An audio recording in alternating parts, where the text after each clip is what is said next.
Halo semuanya, last part ya bersama saya Andrew.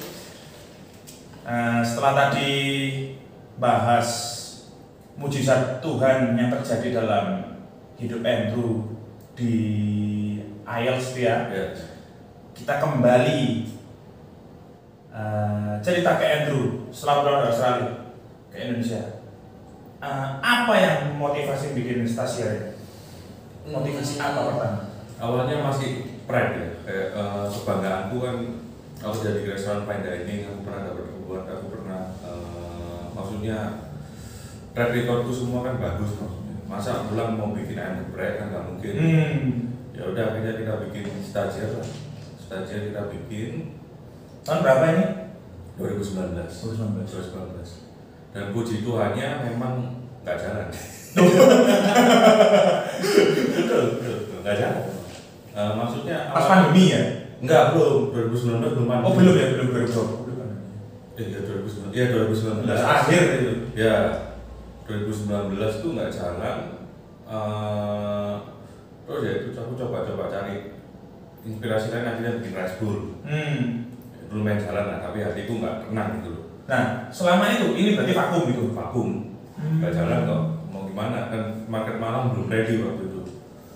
Apa kurang marketingnya apa gimana? Marketingnya kurang, gua masih sangat terbatas ya, kayak akses buat ke supplier terbatas, terus marketing terbatas, budget terbatas, semua terbatas lah pokoknya waktu itu. Artinya kita banding setir ke Rice Bowl, jalan lumayan ramai, puji Tuhan lumayan ramai. Tapi hati nggak damai. Kenapa? Karena tujuannya pengen ini ya? Gelisah, pengennya ini gitu. Gelisah, tapi karena kebaikan Tuhan juga, Tuhan masih kasih kerjaan lagi gitu. Kayak habis itu aku dikasih kerjaan buat jadi konsultan di Lombok. Kesana berarti? Kesana ya. Ini yang kenalan dari restoran di Bali? Enggak, dia waktu itu datang mau makan gini stagiair. Oh. Makan di tempatku, mereka impress sama makanannya. Terus kenalan dari mana ini? Dari saudara. Dari saudara. Terus mereka impress dan mereka bilang ini aku ada resort baru buka di Lombok, tolong dong di set menu dan segala macamnya di situ. Akhirnya aku mikir kan daripada aku kerjain Rice Bowl terus di Malang ya berangkat aja ke sana. Akhirnya berangkat ke Lombok. Di sana juga up and down kayak dimana kenyataan Tuhan juga terlihat banget sih. Kayak awalnya tuh yang rencananya aku cuma ngajarin, entah kenapa itu hotel disabotase atau gimana, aku nggak tahu ceritanya. Semua staff F&B sama bartendernya itu keluar semua Pak di hari H pembukaan. Bayangkan itu. Ya. Kok bisa? Nggak tahu. Aneh kan? Akhirnya dari situ aku mulai belajar gitu kayak gimana sih ngelola restoran yang bener, kayak dari nol gitu kayak. Jadi kita mulai cari staff dan segala macam, dan akhirnya sampai singkat cerita restoran itu udah bisa ditinggal, aku tinggal sampai 6 bulan di situ aku tinggal dan sekarang masih jalan. Terus aku pulang tadi kandoni om. Ditahan. Harusnya ditahan. Mereka mau nawarin kerjasama.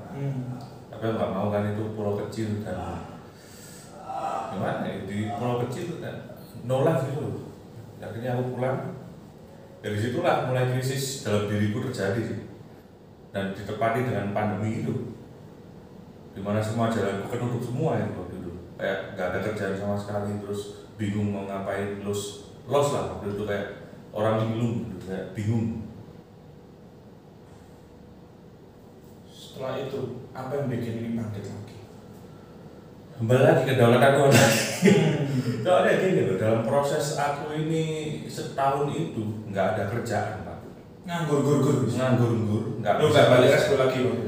Nggak bisa kerja waktu itu, kayak malas bisa gelap.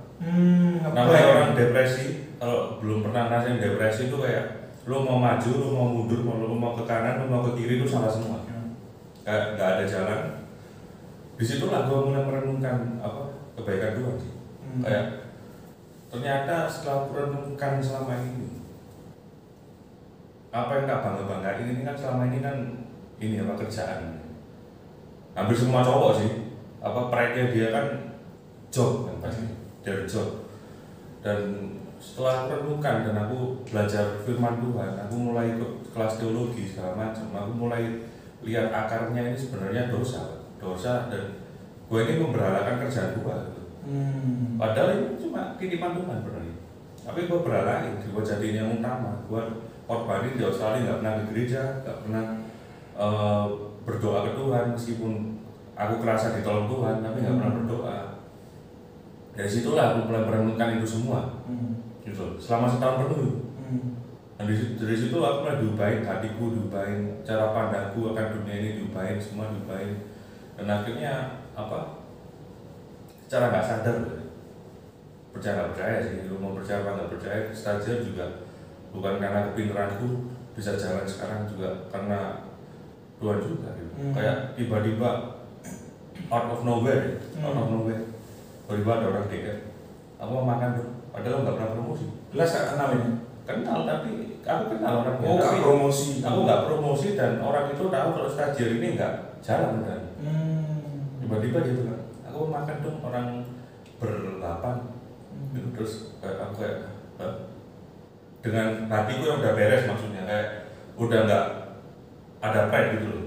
Waktu dimana setahun itu prideku dihancurin sama Tuhan, benar-benar dihancurin rata dan cuma bisa bergantung pada Tuhan. Disitulah ketika lu nggak mencari itu, Tuhan kasih. Jadi aku percaya banget dengan ayat di Matius itu yang carilah dulu kerajaan Allah maka semuanya akan ditambahkan padamu. Itu terjadi banget dalam hidup gue. Dimana lu sudah gak fokus ke situ, ke kerjaan, tapi lu fokus ke Tuhan. Kebutuhanmu itu semua dipenuhi, Pak. Jadi buktinya stagiair sekarang bisa jalan lagi juga karena kasih karunia Tuhan. Bukan karena gue yang pintar, bukan karena gue yang mikir teknik marketing ini, teknik marketing itu udah gue coba semua bro, teknik marketing waktu pertama kali bikin stagiair ini. Ya, Instagram ads lah, endorse lah, apalah. Nggak jalan, Tuhan kalau itu udah tutup, nggak bakal jalan. Malah nggak promosi apa-apa, ada rezeki. Iya. Tapi malah ketika kamu sudah nyerah, kamu nyerah pada dirimu sendiri, kamu nyerah pride-mu, kamu serahkan pada Tuhan. Berserah penuh, bukan berarti nganggur. Berserah itu maksudnya lo percayakan apa yang lo kerjakan pada Tuhan. Itu bukan berarti nganggur, nggak apa-apain, tapi lo percayakan apa yang lo kerjakan kepada Tuhan. Di situ Tuhan mau buka jalan. Di sana mulai stagiair mulai jalan lagi sampai sekarang. Dimana tahun lalu bulan apa ya? It's starting point-nya ya, bulan 8 Agustus. Itu ada orang 8 makan kan. Tiba-tiba di situ mulai ada pengharapan keluar. Kayak gua nggak tahu nih bakal ada orang makan lagi apa enggak gitu. Soalnya kan trauma kan, namanya orang kerja terus kerjaan lu gagal, lu trauma kan, ya paling cuma sekali lah ini orang makan terus ada lagi. Ada pikiran kayak gitu di otak itu ada pasti, tapi gak tahu kenapa emang kedaulatan Tuhan semakin gua jalani stagiair semakin gua melihat Tuhan semakin besar gitu. Gak tahu kenapa, kayak contohnya ya, gua ada cerita nih, it's very interesting. Kayak tiba-tiba ada orang nih mau makan 3 hari. Kita kan reservasi paling enggak 7 hari kan buat gua siapin semua bahan-bahan. Soalnya kan kita bahan di stagiair ini kan banyak aneh-aneh. Kita mesti cari bahan di luar Indonesia atau di luar pulau. Jadi takes time buat datang dulu. Ada orang 4 hari nih, H-4 dia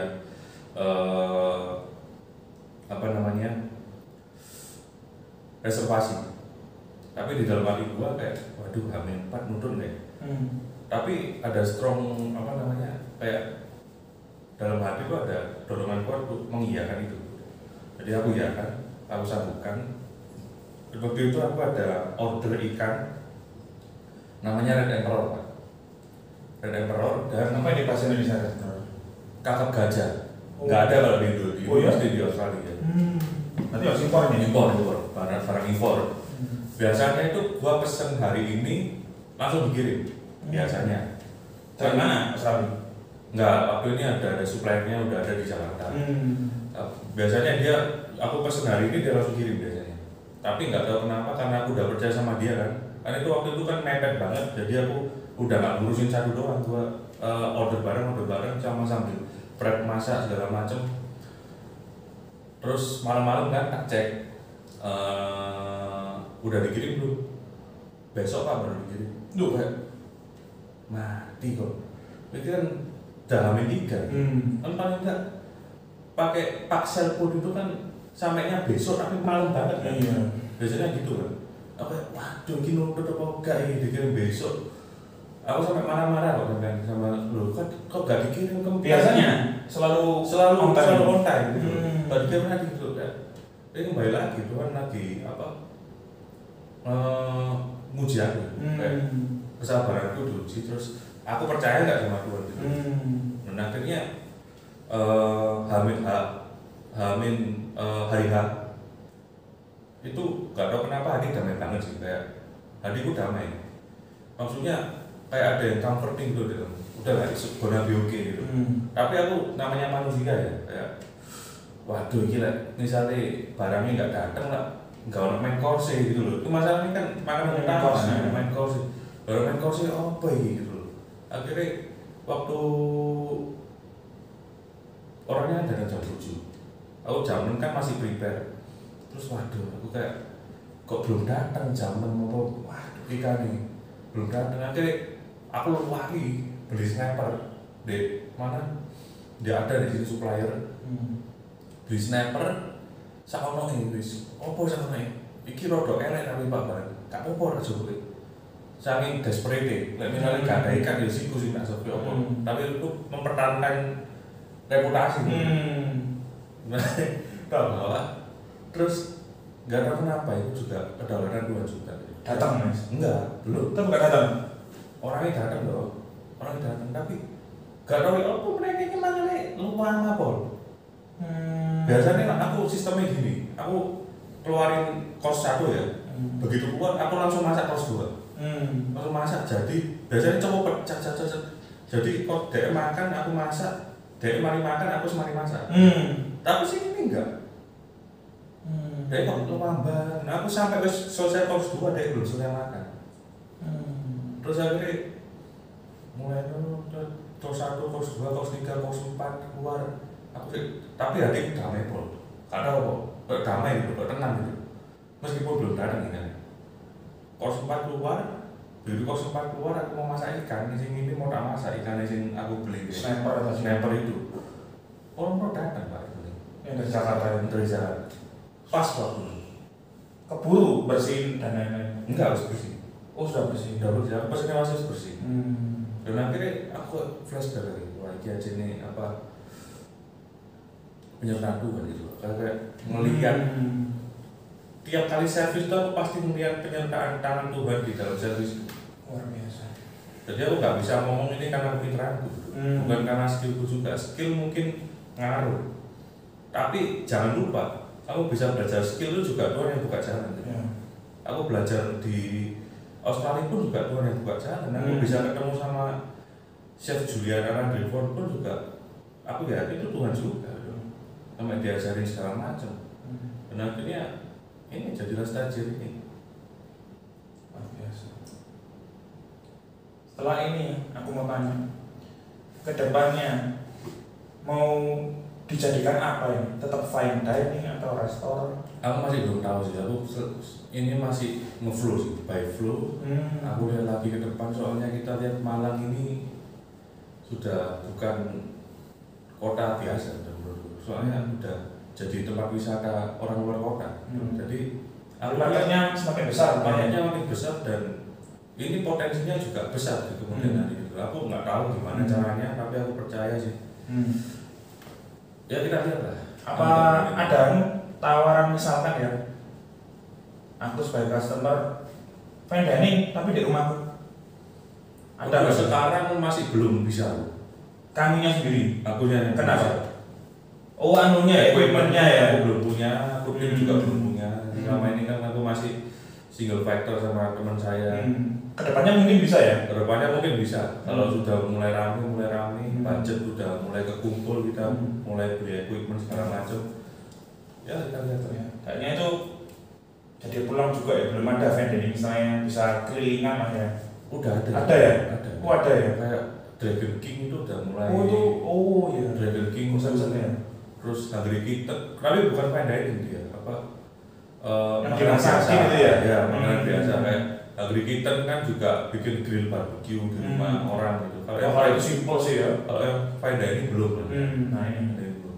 Soalnya kan kita lihat juga di Malang ini orang lebih suka privasi Pak. Jadi nggak sembarangan orang boleh masuk ke rumah. Kalau di Surabaya mungkin udah mulai ya. Orang yang datang ke rumah, karena mereka lebih open, lebih welcome ya. Apalagi pandemi juga ya.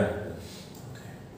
Sekarang segmen berikutnya pertanyaan titipan dari Jason Dave tentang plating dan cara menemukan resep baru dari plating dulu.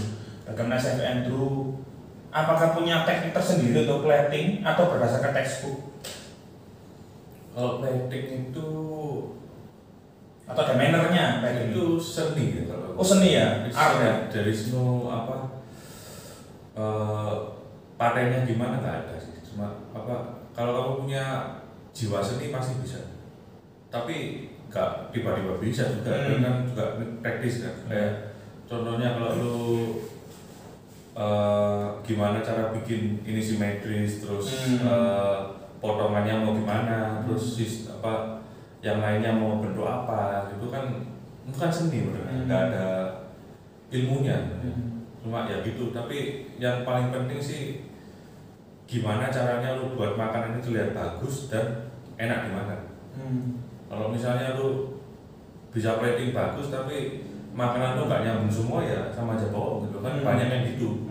Banyak yang chef-chef yang masih muda itu kan gitu, kayak dia fokus di plating tapi komponen-komponennya ini nggak matching gitu.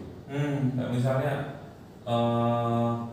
yang harusnya nggak di satu piring cuma demi untuk terlihat bagus. Kayak ada kayak misalnya edible flower gitu.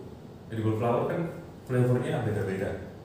Ada edible flower yang bisa membunuh rasa masakan itu gitu. Jadi kalau lo taruh itu satu flower itu bisa merusak satu di situ. Ya. Di situ bahayanya. Cuma kalau plating sih aku sih lebih ke pengalaman sih, experience sih. Kayak semakin lu sering nge-plate, semakin sering lu berpikir, semakin lu sering ngeliatin fotonya chef-chef atau lu kerja sama dia, itu bakal kasih lu inspirasi. Dari situ semua lu bakal kebentuk namanya karakter. Jadi makanan lu ada karakter, makanan lu orang bisa melihat ini pasti makanannya si A, ini pasti makanannya si B, dari makanannya aja gitu. Kalau plate favorit apa? Punya nggak plate favorit tersendiri? Nggak ada. Oh nggak ada. Atau motif? Aku suka yang bunder aja. Oh bunder. Lebih prefer ke gelap atau tergantung masakannya? Tergantung warnanya apa, kontras apa enggaknya ya. Terus pertanyaan kedua tadi resep. Wah kalau resep sih perjalanan panjang bro. Soalnya ini juga banyak experience ya. Ini kesalahan fatal juga buat anak muda yang baru belajar masak. Banyak orang yang sekarang ini lagi trennya modern cuisine. Modern cuisine itu kayak yang aneh-aneh, nggak mau keluar gastronomi yang asap-asap itu. Kan terlihat keren kan itu. Dan anak-anak muda zaman sekarang itu cenderung pengen langsung loncat kan. Ngerti kan? Instannya pengen langsung ke molekuler gastronomi, padahal sebelum lu ke situ lu harus belajar klasik dulu. Nah, waktu di kampus dulu klasik semua Pak. Pasti klasik. Enggak ada molekuler gastronomi. Berarti modern ini diajarin di mana? Belajar di mana? Kalau di LCB mungkin lu diajarin. LCB-nya apa? Liquor dan Brew. Oh, mungkin lu diajarin. Tapi kalau di kampusku nggak ada, jujur nggak ada. Aku ngulik sendiri, belajar sendiri. Dan dari ininya sering kerja ikut orang lah. Belum lu bikin sendiri, lu kerja aja ikut orang dulu. Masuk ke restoran yang bagus, gaji kecil nggak masalah sih. Cuma cari inspirasi di situ, belajar sama chef yang hebat, pindah-pindah. Di situ lu bakal lihat banyak stylenya mereka. Nanti itu bisa membentuk karakter masakan lu. Jadi kalau aku kan sekarang lagi demen sama yang klasik nih, tapi modern way. Oh, di mix kali ya. Bukan molekuler gastronomi. Molekuler gastronomi itu kan kayak lu bikin ayam tapi kelihatan nggak kayak ayam gitu kan. Kalau gua nggak suka gitu. Gua bikin daging ya harus kelihatan dagingnya. Tapi gimana caranya ini kelihatan lebih bagus lagi. Tapi klasik. Gue lebih suka gitu soalnya customer gini lah, logikanya gini lah, customer pasti datang buat makan, bukan buat melihat show lu. Soalnya kalau lu terlalu fokus ke show, lu pasti korbanin flavor. Rasanya. Flavor pasti kena korban, pasti ya. Pasti. Jadinya mungkin kalau show lu gila, bagus banget show lu, orang mau datang ke restoran lu paling cuma sekali 2 kali, terus ya udah cuma di foto-foto ya udah. Tapi kalau begitu orang makan dan dia terkesan dengan makanan lu, di mana makanan, soalnya gini, seni dimasak itu kadang orang bisa paham apa ya, ada cerita di balik makanan itu. Jadi orang makan, dia bisa tahu ini ada ceritanya ini makanannya itu, kayak ada dia bisa imajinasi sendiri di otaknya dia. Ini makanan ada karakternya. Karena itu soalnya aku makan ini waktu di stasiun. Nah, ya gitu ya. Yang momen-momen yang memorable gitu ya. Dan yang paling penting itu sih, layer flavornya. Layer apa? Jadi lo makan nggak monoton. Kayak di fine dining itu paling penting itu. Kalau lo makan kayak di casual dining, mungkin kan kalau lo makan ya rasanya ya sharp, kayak gimana ya? Asin ya asin gitu. Manis ya manis. Kalau di fine dining nggak boleh gitu. Fine dining lo mesti ada layernya. Begitu lo masuk ke mulut, pertama yang keluar kayak saus, rasa sausnya keluar. Terus disusul sama rasa dagingnya. Terus disusul sama rempah, disusul sama herbs. Jadi lo satu bite, lo ada 5 rasa di situ yang nggak keluar secara bersamaan. Dia pasti akan layer keluarnya. Pertama itu, terus kedua apa, ketiga ada herbsnya, ada aromanya keluar, terakhirnya ada apanya. Itu yang paling penting, itu yang perlu lu pelajari sih sebenarnya. Jadi susah mana kamu di fine dining ini apa di restoran? Di fine dining itu harus ya, se-perfect mungkin ya. Bukan perfect, lebih ke detail. Jadi nggak cuma plating yang detail, tapi itu tadi layer of flavor, rasanya detail dia. Bisa dipisahkan rasanya. Kayak lo kalau makan misalnya sok ada daging gitu, rasanya nggak cuma daging gitu loh, dan nggak cuma bumbu, harus keluarnya tadi kayak tadi. Pertama lo masuk ada rasa smoky, keluar smoky-nya, terus smoky agak reda, keluar rasa dagingnya. Dagingnya agak reda lagi, keluar herbsnya reda, rempahnya keluar, terus terakhir mungkin sausnya atau gimana. Nano-nano ya, macam-macam rasanya kayak apa, bergoyang di lidah. Harus begitu. Makanya kelihatannya mungkin simple di piring kecil-kecil gitu, tapi yang paling penting esensinya itu. Sudah dijawab ya Jason ya. Sekarang pertanyaan dari aku ada 2. Andrew kedepannya ada kepikiran untuk belajar lagi nggak di institut? Lu sekarang enggak sih, aku lebih fokus ke jadi entrepreneur aja sih.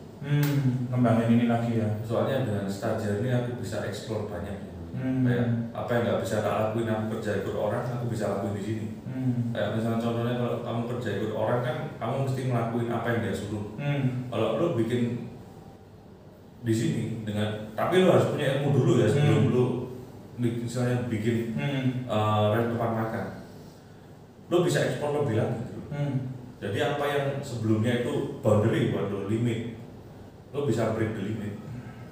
Jadi aku bisa coba hal baru, bisa coba ekspor lebih banyak lagi lah tentang makanan dengan adanya stagiaire.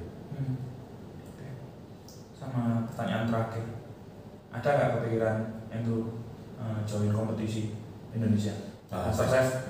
Nah, Master Chef is not for professional. Oh. Master Chef is made for amateur cook. Jadi dia buat orang yang belum pernah kerja di kitchen secara long term maksudnya. Soalnya aku belakangan ini banyak nemu Master Chef yang Indo kan banyak anak lulusan masak ya.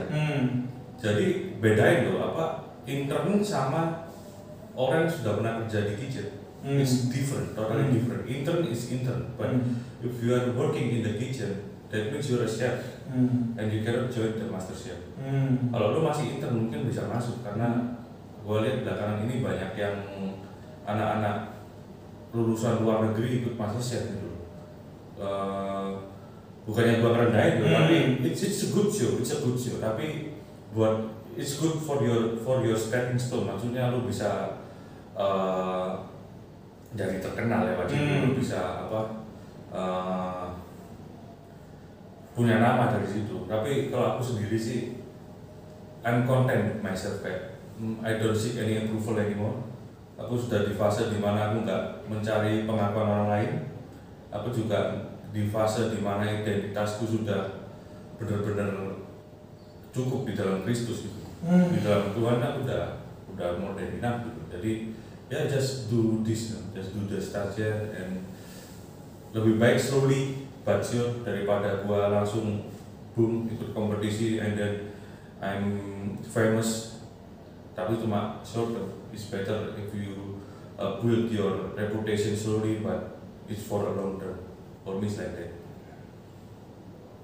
Aku summary ya dari 3 part ini, luar biasa bisa interview sama Andrew. Di luar aku ini selalu bahas basket, tapi para pemirsa pasti bisa lihat apa nilai-nilai kehidupan, pengalaman, terus istilahnya kesaksian yang bisa bikin semua orang termotivasi. Jadi kita selalu ya, apapun yang kita alami, entah itu kita lagi di atas, posisi di bawah, kita selalu bersyukur ya, bersyukur, berserah, tapi jangan lupa berusaha pastinya. Kalau kita nggak berusaha ya pasti Tuhan tidak akan memberi jalan pastinya. Dan pasti selalu ada jalannya. Ketika kita sudah berharap kepadanya. Itu suatu kesaksian yang luar biasa dari Andrew hari ini. Terima kasih atas waktu dan tempatnya. Thank you. Saya doakan Andrew dan Stagiaire makin sukses, makin maju ke depannya. Selalu diberkati semua hal yang ada di sekitar Andrew, papa, mama, koko, teman-temannya Andrew semua. Amin. Ya. Dan semoga semakin sukses, sehat, bahagia ya. Sampai jumpa di episode berikutnya. Jangan lupa like, share, subscribe. Terima kasih. Terima kasih Andrew. Jangan lupa like, share, dan subscribe video ini. Okay. Thank you. Thank you.